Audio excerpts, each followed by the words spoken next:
बताइएगा विश्व मस्तिष्क दिवस कब मनाया जाता है?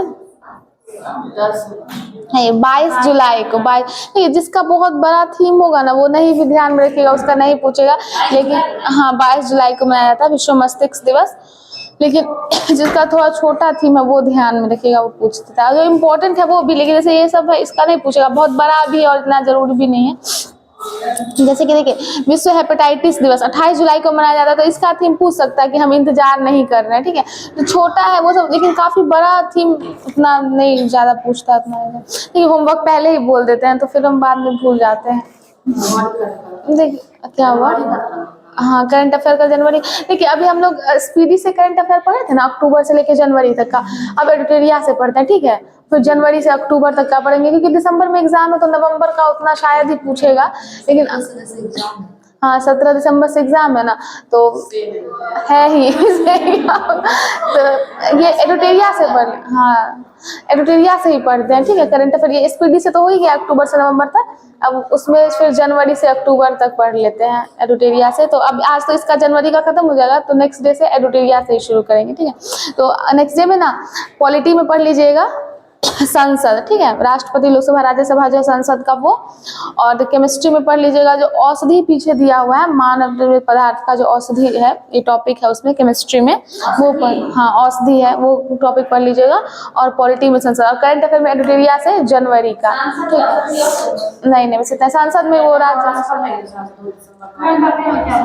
क्या हुआ, एडिटोरिया का जनवरी का पढ़ लीजिए। अच्छा हम भेज देंगे फोटो क्लिक करके ग्रुप पे, ठीक है। देखिए बहुत सारे लोग बोलते हैं डेली क्यूज का, तो अब हम लोग इंडिविजुअली थोड़ी ना चैनल हैंडल कर रहे हैं जो डेली आएगा। क्लास बंद रहेगा तो क्यूज नहीं आएगा, जैसे कि संडे मंडे को क्लब में WTN होगा तो फिर उस दिन तो नहीं आएगा। अब फिर कुछ है तो क्लब फिर बंद रहेगी, हाँ वो तो है ही। लेकिन किसी का इंडिविजुअल चैनल होता है ना, आप घर पे भी हैं तो वीडियो बना सकते हैं, लेकिन अब क्लब बंद रहेगी तो वीडियो आएगी नहीं। और संडे मंडे को WTN, जैसे कि फिर मंथ एंड में MMT होता है तो उस दिन भी नहीं होता है।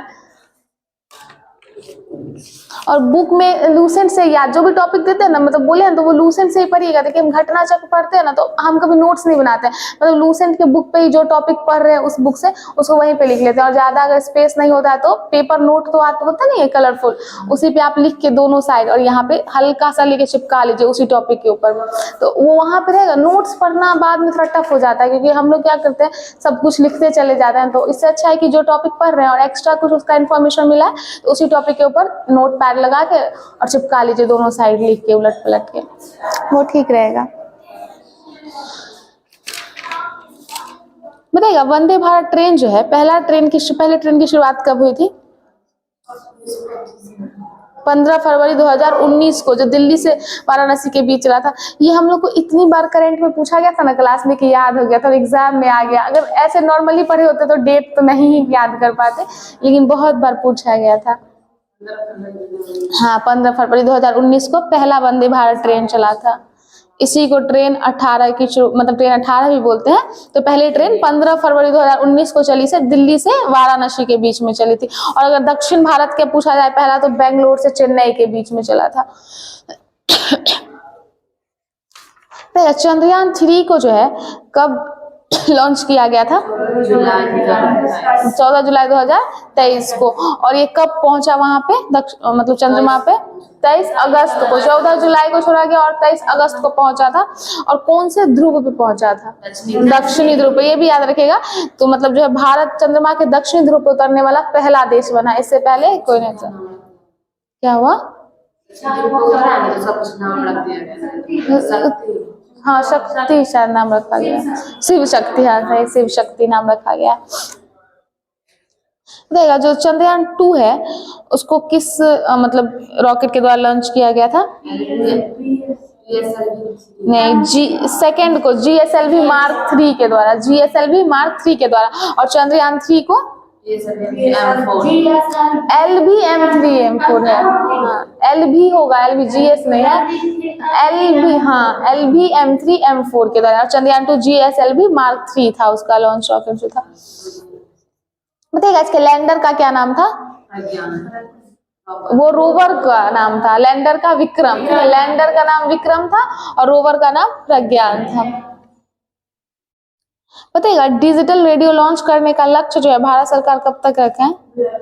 2024। रेडियो लॉन्च करने का 2024 तक है। कुछ था बताइए भारत द्वारा शून्य कार्बन उत्सर्जन करने का लक्ष्य 2070 यही था भारत के द्वारा, और वही रेलवे के द्वारा होगा तो 2030 याद रखिए। भारत का 2070 है और रेलवे का होगा तो मतलब रेलवे के द्वारा नेट जीरो कार्बन उत्सर्जक बनने का लक्ष्य 2030 है। बताइएगा स्टैचू ऑफ बिलीफ जो है वो कहाँ है? नहीं, राजस्थान में। महाराष्ट्र में होगा स्टैचू ऑफ नॉलेज, महाराष्ट्र के लातूर में। बताइएगा और स्टैचू ऑफ पीस ये भी राजस्थान में, ठीक है। स्टैचू ऑफ पीस जो है वो राजस्थान में है, ठीक है। दो है, एक जो है ना वो राजस्थान में जो है विजय वल्लभ सुरीवर जी महाराज हैं उनके नाम पे, और एक स्टैचू ऑफ पीस जो है ये जम्मू कश्मीर के श्रीनगर में भी है, ये रामानुजाचार्य जो है उनकी प्रतिमा है, और राजस्थान में जो है वो सुरेश्वर महाराज की मूर्ति है। दोनों अलग अलग है स्टैचू ऑफ पीस जो है। तो अगर ऐसे देगा ना तो रामानुजाचार्य के स्टैचू दे के देगा, ठीक है, तो जम्मू कश्मीर में है, और एक स्टैचू ऑफ पीस राजस्थान में भी है जो जैन आचार्य थे ना वल्लभ सुरेश्वर उनकी प्रतिमा है। और स्टैचू ऑफ यूनिटी कहाँ है? गुजरात में है। और ये जो मतलब गुजरात के जो केवड़िया में कौन से नदी के तट पे है? नर्मदा नदी के तट, नर्मदा नदी के तट पे है। और किनकी प्रतिमा है स्टैचू ऑफ यूनिटी? वल्लभ भाई पटेल, क्योंकि वही जो है जब देश आजाद हुआ था तो विलय करने के लिए सारे को यूनिट करने के लिए किए थे। अब बताइएगा उस टाइम पे कितना ये था, देशी रियासत कितना था? नहीं, जब देश आजाद 565 देशी रियासत थे। तीन, एक जम्मू कश्मीर का था, एक हैदराबाद हो गया और एक जूनागढ़, 3 था। हाँ स्टैचू यहाँ पे एक जगह दिया हुआ सारा। अगर स्टैचू ऑफ वननेस पूछेगा तो ये मध्य प्रदेश में है, statue of equality Hyderabad Telangana में, स्टैचू ऑफ नॉलेज तो महाराष्ट्र के लातूर में, ठीक है। 2-3 याद करना, यूनिटी तो सब लोगों को याद ही होगा गुजरात में, और स्टैचू ऑफ ये क्या है नॉलेज जो है महाराष्ट्र के लातूर में। एक याद रख लीजिएगा बिलीफ का, जो राजस्थान के नाथ द्वार में है स्टैचू ऑफ बिलीफ। उसमें भी है कि कौन से भगवान की प्रतिमा है, तो भगवान शिव की प्रतिमा। स्टैचू ऑफ बिलीफ जो है वो भगवान शिव की प्रतिमा। अच्छा डायरेक्ट क्वेश्चन नहीं पूछता, एकदम घुमा के। हाँ स्टैचू ऑफ बिलीफ शिव जी की प्रतिमा है। बताइएगा पहले वंदे भारत ट्रेन कहाँ तक चली थी? दिल्ली से वाराणसी। कब चली थी? हाँ 15 फरवरी 2019 को। गमोचा जिसको जीआई टैग दिया गया था कहाँ का था? गमोचा असम का जीआई टैग दिया गया था गमोचा वो असम का। देखिए संविधान उद्यान जो है इसका उद्घाटन कहाँ किया गया है? ये राष्ट्रपति मुर्मू की थी। नहीं, राजस्थान के जयपुर में किया गया था संविधान उद्यान का उद्घाटन।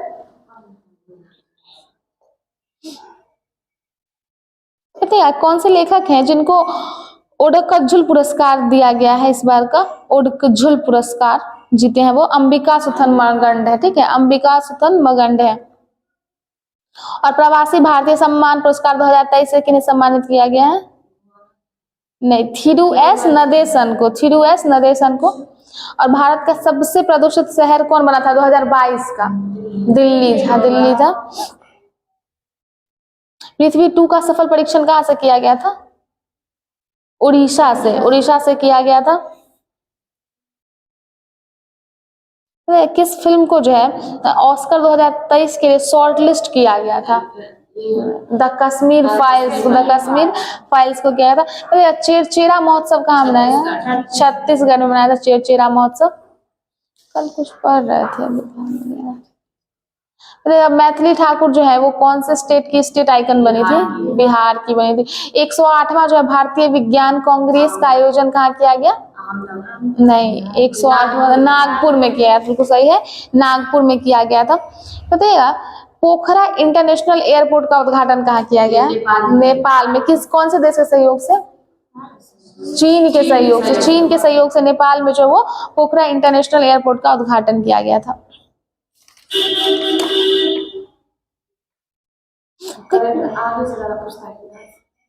मतलब देखिए वो सारा जो है ना ये फिक्स भी नहीं है। और आप जैसे हर मंथ का करंट पढ़ती है ना, तो अभी जैसे देखिए जैसे कि इस मंथ में जनवरी मंथ में कोई अध्यक्ष बदले तो वो आगे तो नोट पैड पे दिया ही होगा, या किसी चीज को जिस मंथ में जीआई टैग मिला भले वो वहां पे नोट करके दिया, लेकिन इस मंथ में तो वो जीआई टैग मिला तो दिया ही होगा, वो अलग मंथ में तो नहीं आया होगा। तो सेम ही होता है वो, बस ये है कि सबको ना एक जगह करके लिख दिया होता है। जैसे कि आगे के अब 8 महीने में पढ़ रही हैं तो इन्हीं 8 महीनों में सारी चीजों को जीआई टैग मिला होगा, लेकिन वो क्या है कि एक जगह करके वहां पे लिखा हुआ है, और ऐसे आपको हर मंथ में 2-3 मिल जाएगा जीआई टैग, तो वो सेम ही है, बस एक जगह लिखा होता है ना तो लगता है कि वो अलग करके दिया है। और अलग अलग ही ठीक है। हम आज तक कभी भी नहीं, आप कोई भी चीज ऐसे देख लीजिए हाँ कि आप 25 जीआई टैग दिया हुआ, आप एक दिन में याद कीजिएगा सारा इधर उधर हो जाएगा कि कौन से स्टेट का था। तो ये सब है कि थोड़ा थोड़ा याद करने के लिए, जैसे कि बुक का आप नेम याद करती हैं राइटर का, तो वो राइटर का जो होता है नेम वो भी एक दिन में आप सारा नहीं याद कर सकती हैं, 5-6 याद कीजिए, अरे तो सारा कीजिएगा तो कुछ भी याद नहीं होगा। तो वो जो दिया वो इम्पोर्टेंट है, बट अगर ऐसे होता है ना तो वो इसलिए होता है ना कि आप जो है उसको एक बार बस देख लीजिए, ठीक है। करंट भी तो पूछना रहता है, कुछ लोगों का रहता है कि करंट नहीं पूछते हैं, करंट भी रहता है, ऐसा नहीं है। बताइए किस देश की सरकार ने पब्लिक स्कूलों में पंजाबी भाषा को शामिल करने का फैसला किया है? ऑस्ट्रेलिया था। और किसने 14वीं बार स्पेनिश सुपर कप जीता है? बार्सिलोना का है। और एक और कुछ था, नहीं, भारतीय सेना दिवस कब मनाया जाता है? भारतीय सेना दिवस जनवरी को मनाया था ना, 15 जनवरी को मनाया था। नहीं, किस देश ने जो है 2030 तक सेना को आधा करने की योजना बनाई है? श्रीलंका ये किया है। और अंधता नियंत्रण के लिए पॉलिसी लागू करने वाला पहला राज्य राजस्थान है।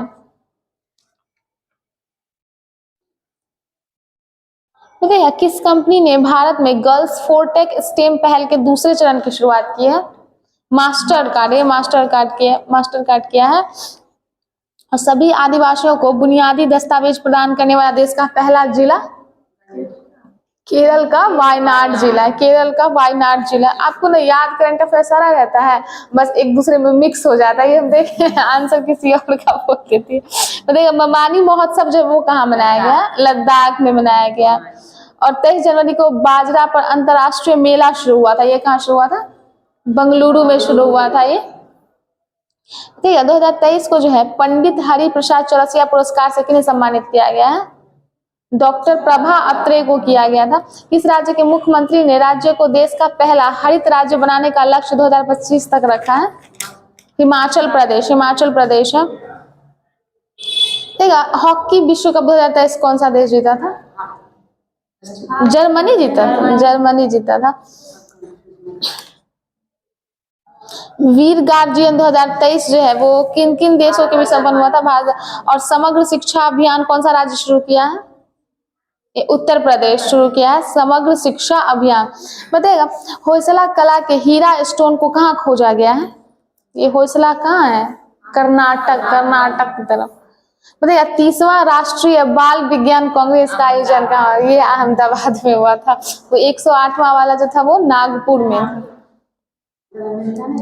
हाँ, किस रेलवे स्टेशन को ग्रीन रेलवे स्टेशन सर्टिफिकेट से सम्मानित किया गया है? विशाखापट्टनम रेलवे स्टेशन को किया गया है।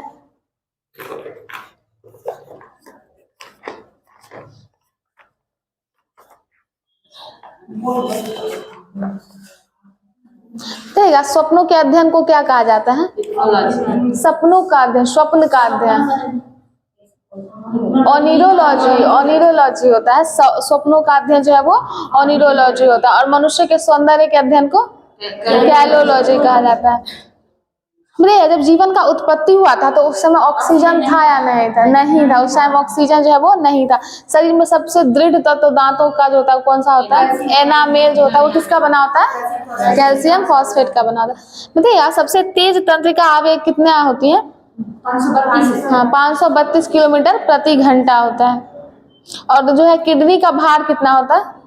140 ग्राम, 140 ग्राम जो है वो किडनी का भाग होता है। हृदय की जो रक्त पंप करने की क्षमता है वो प्रति मिनट कितना रक्त पंप करता है? कितना? 4.5 लीटर। 1 मिनट में जो है वो 4.5 लीटर रक्त पंप करता है। बताइएगा, छोटी आंत जो है वो कितनी मीटर लंबी होती है? 7 मीटर लंबी। और व्यास कितना होगा? 2.5 क्या सेंटीमीटर में होगा। व्यास जो है उसका 2.5 सेंटीमीटर में होता है और लंबाई जो होगी वो 7 मीटर लंबी होती है। तो यार शरीर के भीतर जो है ब्लड सर्कुलेशन में कितना टाइम लगता है? Approximate 23 second. 23 सेकेंड का टाइम लगता है, अप्रोक्स 23 सेकेंड लगता है ब्लड सर्कुलेशन में। बताइएगा, मनुष्य संसार में तो होमिनिड है ही। बताइएगा, जो पशु होते हैं उनका जो खूर और सिंग होता है वो कौन से उत्तक का बना होता है? किरेटिन उत्तक का बना होता है। तो एक बार सांस लेने की क्रिया में जो है कितना टाइम लगता है? एक बार सांस लेने का मतलब क्या होता है? लेना, एक्सपायरेशन जो होता है ना वो, जिसके आप इंस्पिरेशन और एक्सपायरेशन जो होता है वो दोनों आता है सांस लेने में। हाँ, 3 और 2 सेकंड होगा, सेकंड में आएगा। दोनों मिला के अगर पूछेंगे सांस लेने की क्रिया में तो 5 सेकंड हो गया, ठीक है। तो जब हम लोग सांस लेते हैं तो उसमें 2 सेकंड लगेगा और बाहर आने की क्रिया के लिए 3 सेकंड लगता है। और बताइएगा, इस दौरान जो है कितनी हवा अंदर चली जाती है? 500 मिली। 500 मिली हवा जो है वो अंदर चली जाती है। बताइएगा, मनुष्य के शरीर में सबसे छोटी अस्थि कौन सा होता है?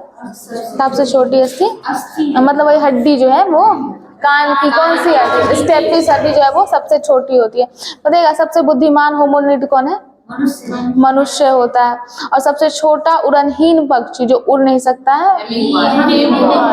कीवी होता है। सबसे बड़ा विषाणु? पॉक्स विषाणु होता है सबसे बड़ा। और मनुष्य के शरीर की सबसे बड़ी ग्रंथि कौन सी है? यकृत जो होती है वो सबसे बड़ी ग्रंथि होती है। और सबसे बड़ी पेशी मतलब जो मांसपेशी है सबसे बड़ी वो कौन सी होती है? Gluteus Maximus. ग्लूटियस मैक्सिमस जो है वो सबसे बड़ी मतलब पेशी या मांसपेशी बोल सकते हैं। और मनुष्य के शरीर में कितनी मांसपेशियां होती हैं? मांसपेशियां 639। मांसपेशियां जो है वो 639 होता है। सबसे बड़ा अस्थि कौन सा है? फीमर। फीमर जो है वो सबसे बड़ी फीमर होती है। बताइएगा, जंतु विज्ञान जो है उसके जनक कौन है? मतलब जंतु विज्ञान के अरस्तु है। और चिकित्सा शास्त्र के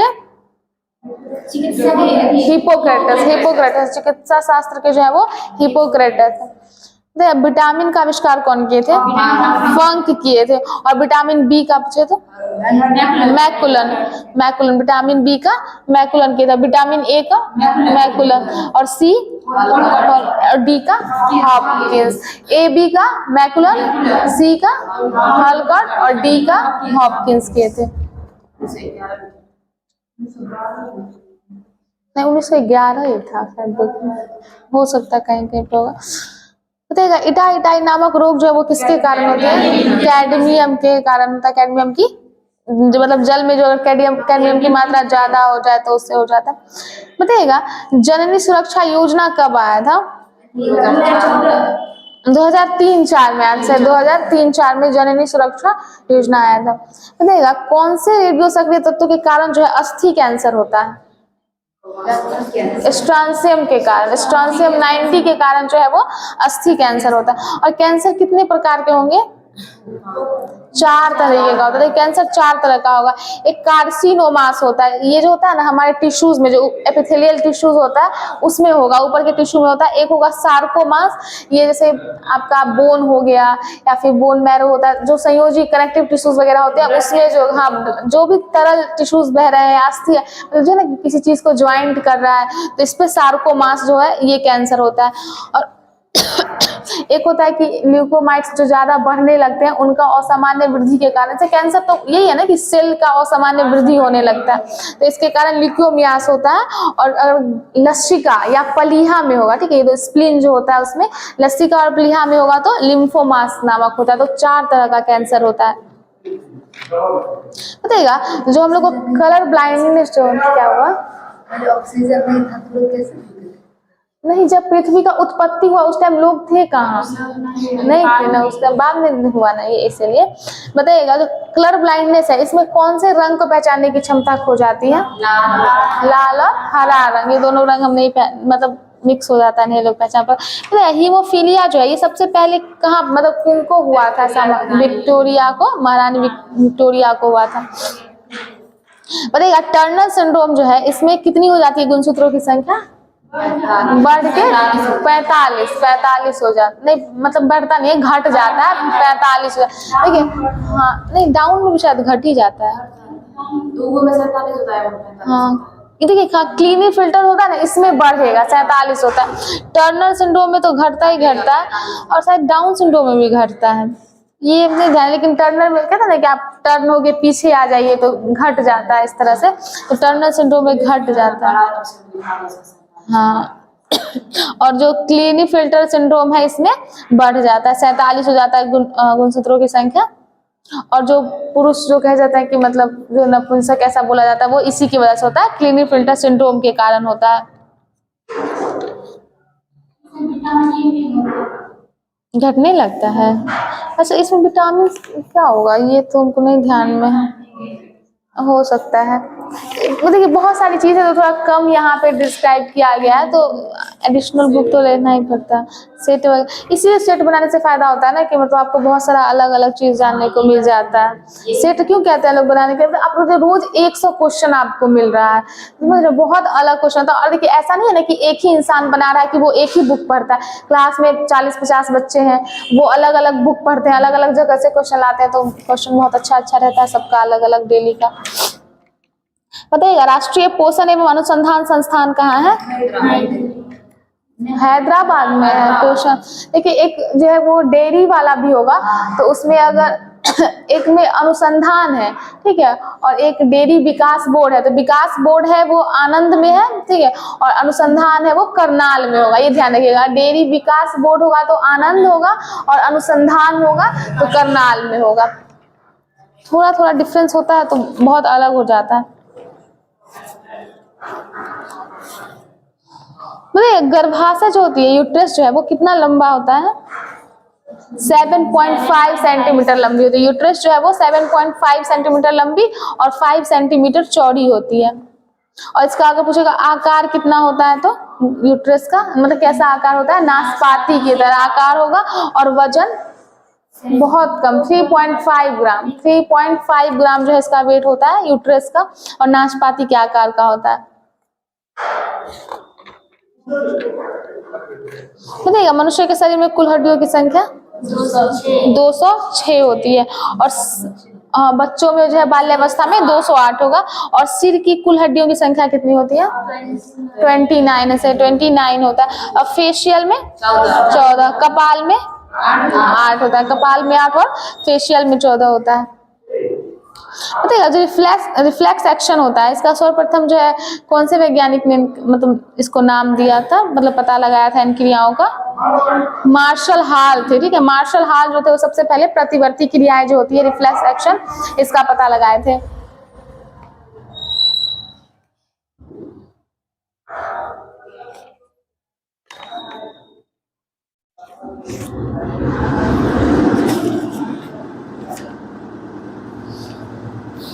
बताइए हिपेरिन जो होता है प्रोटीन, इसका उत्पादन किसके द्वारा होता है? हिपेरिन प्रोटीन होता है जो शरीर के अंदर रक्त को जमा होने से रोकता है, ये किसके द्वारा इसका उत्पादन किया जाता है? यकृत के द्वारा। यकृत के द्वारा हिपेरिन का उत्पादन जो होता है वो यकृत के द्वारा। देखिए यकृत का बहुत सारा काम है, उसको एक बार यकृत को बहुत डिटेल में पढ़ लीजिएगा। हाँ उत्सर्जन करता है, देखिए पित्त में क्या होगा? उत्सर्जन तो वो करेगा, और अगर जमा करने की बात हो तो पित्ताशय में होगा। और ये जो बायोलॉजी का भी या केमिस्ट्री का जो कोई टर्म होता है तो उसका इंग्लिश भी ध्यान में रखिएगा। इंग्लिश को ही कभी कभी हिंदी में उसी तरह से लिख दिया रहता है।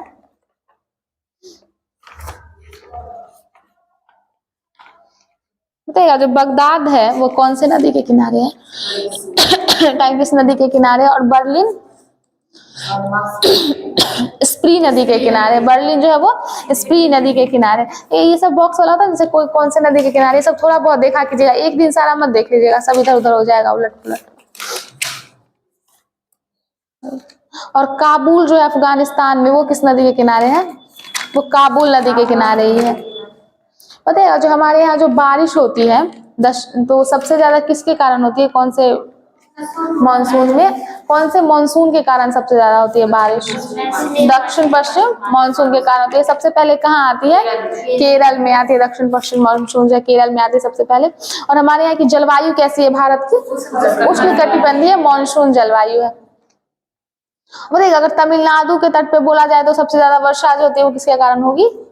लौटती हुई मानसून या उत्तर पूर्वी। देखिए मैप से इसको समझाने में जैसे होता है ना कि केरल इस साइड, ये ऐसे हमने मैप से ज्यादा अच्छे से होता है।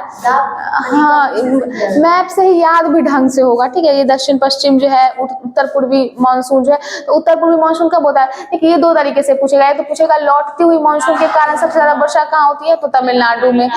और लौटती हुई मानसून जो है उत्तर पूर्वी मानसून है, तो वो भी तमिलनाडु ही हुआ। या फिर यही पूछेगा कि ठंड के मौसम में, क्योंकि जब केरल में जब ये क्या 1 जून में गर्मी होता है ना, जिस टाइम ये दक्षिण पश्चिमी मानसून आता है, जब लौटती हुई मानसून है वो उस टाइम पे ठंड हो जाता है। जिसके कारण ये पूछेगा कि ठंड के कारण बारिश होगी तो तमिलनाडु के तट पे होती है, कोरोमंडल तट पे।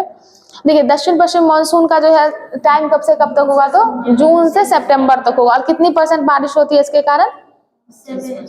73.7%। 73.7% होता है।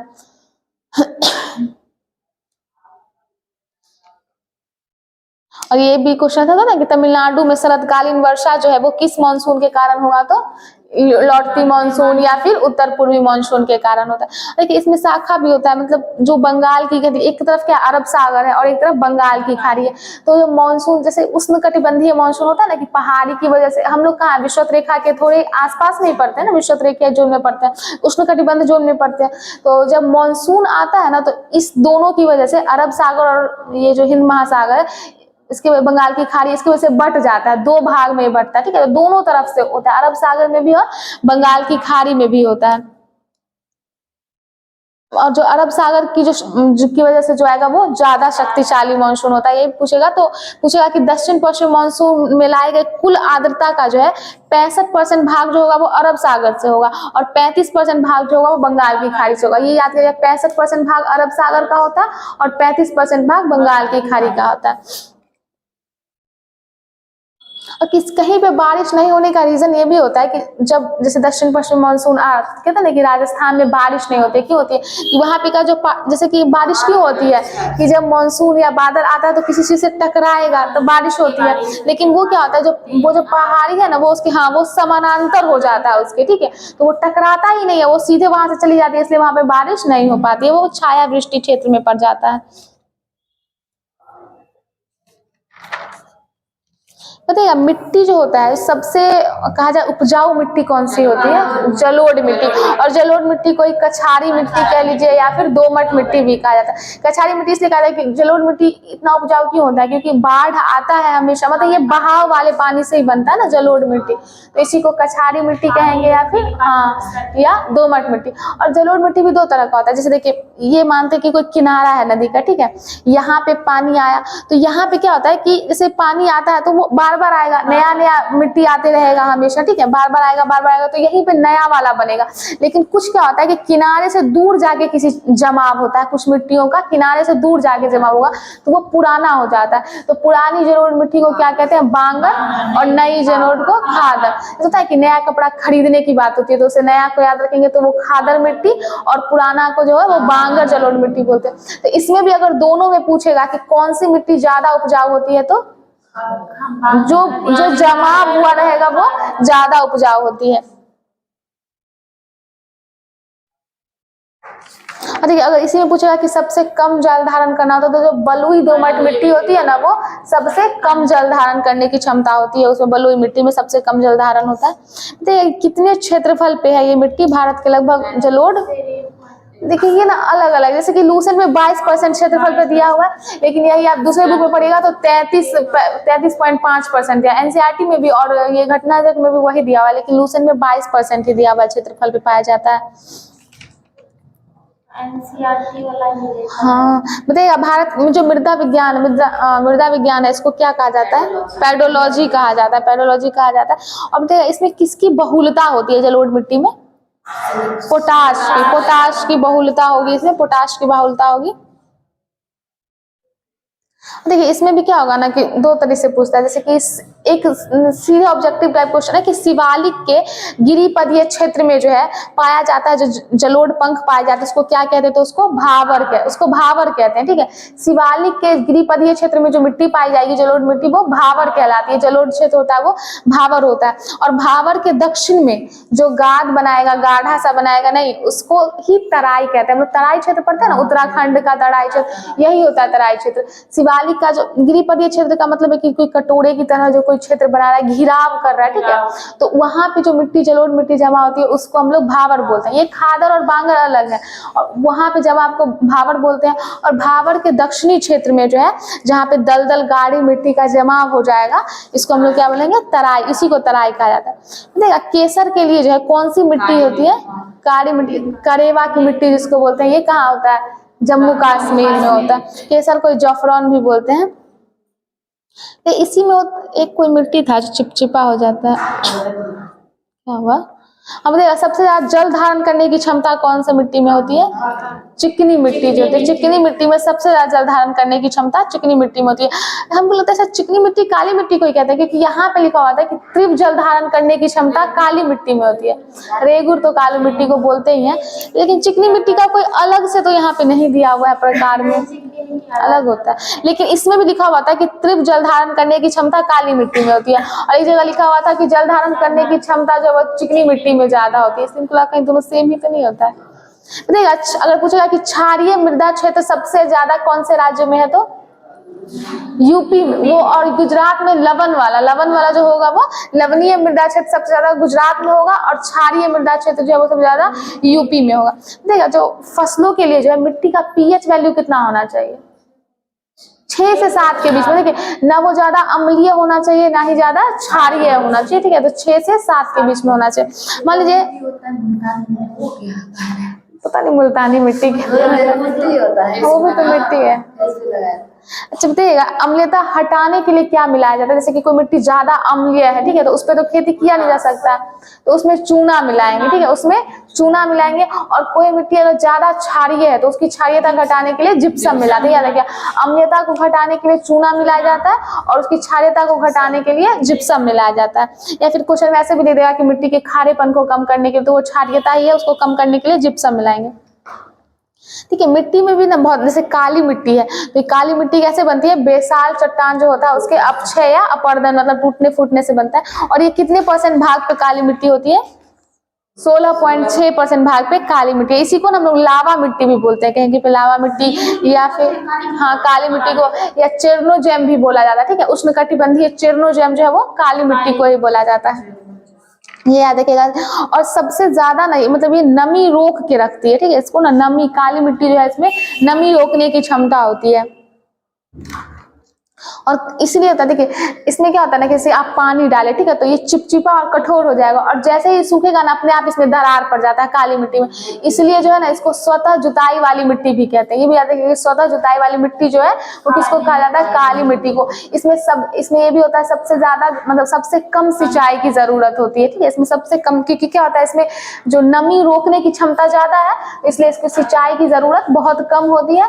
काली मिट्टी को ही स्वतः जुताई वाली मिट्टी भी कहा जाता है, और इसमें तीव्र जल धारण करने की भी क्षमता होती है। काली कपास की मिट्टी इसलिए कहते हैं क्योंकि इसमें कपास की खेती होती है।